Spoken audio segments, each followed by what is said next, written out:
In the last video we looked at Angular controllers and got to know them. Now we're going to learn about our first directives, ng-show and ng-hide. But first, what exactly is a directive? Well, a directive is a way for us to teach HTML a new trick. It can be something as simple as ng-show and hide, which lets us show and hide areas of the DOM based on some data from a model that we specify. They can go all the way up to reusable components like a tab module that you can just drop straight into your page and will work using the content that you specify, but completely transform the DOM into something that's like a workable set of tabs. Later on in the series we will take a look at creating our own directives, but for now I'll just show you around some of the really useful Angular ones. Remember, all of these come prefixed with ng-, and that's how you know that you're using something from Angular. Angular's not on the page and hasn't been instantiated, so I'm going to head over to the Angular website and grab the script tag from one of their examples. I'll drop it into the page here and then add the ng-app attribute to the HTML tag. So that will instantiate Angular on the page. So what I'd like to do is have a checkbox that shows and hides a little area of DOM.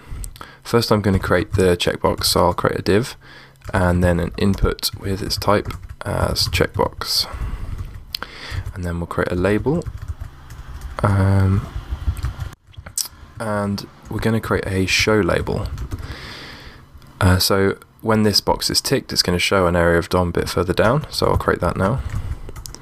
Hello world.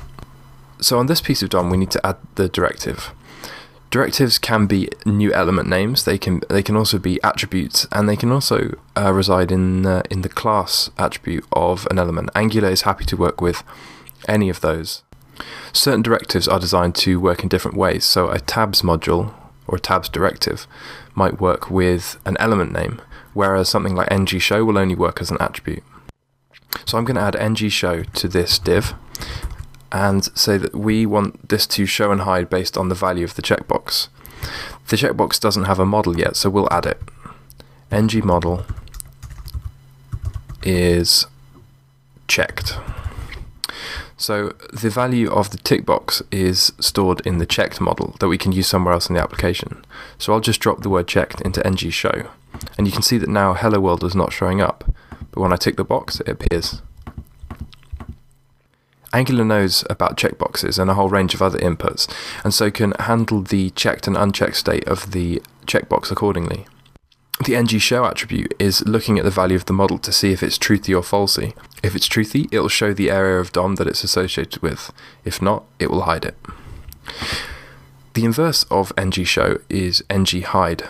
So if I just flip this out for ng-hide, you can see that now by default hello world appears, but when I tick this, it disappears. I better change the label here because it's a bit confusing. So I tick hide and it disappears. Untick hide and it reappears. We can even data bind inside this ng-hidden div. So I'll add a new div with a new input inside it, make it a text box, and say it's for a name. We'll change the model to be name, and then add the name in here to the DOM. So the name has no value, but as we update it, you can see it updates down there. But you can see there's a problem here, because when there's no value in there, nothing appears here, and this looks a bit weird. We've got hello, comma, space, and then an exclamation mark. It would be better if we could provide a default value for this area of DOM or this template so that we never had this problem. Well, remember that I said that this was just JavaScript. That means we can use a JavaScript expression to provide a default when there's no value in the name model. So I'll just use the OR operator and add a word in quotes like world, and you can see that now it appears, but as soon as I type Tom, it's swapped out for the contents of the name model, and I can show and hide this area of DOM still.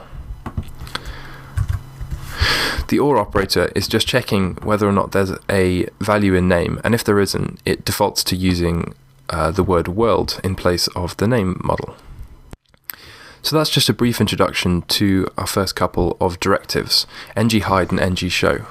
Remember, directives are just a way to teach HTML new tricks, And the few directives we'll be going over in the next new video are just a few things that Angular has taught HTML for us to get started with, and later on we'll create our own.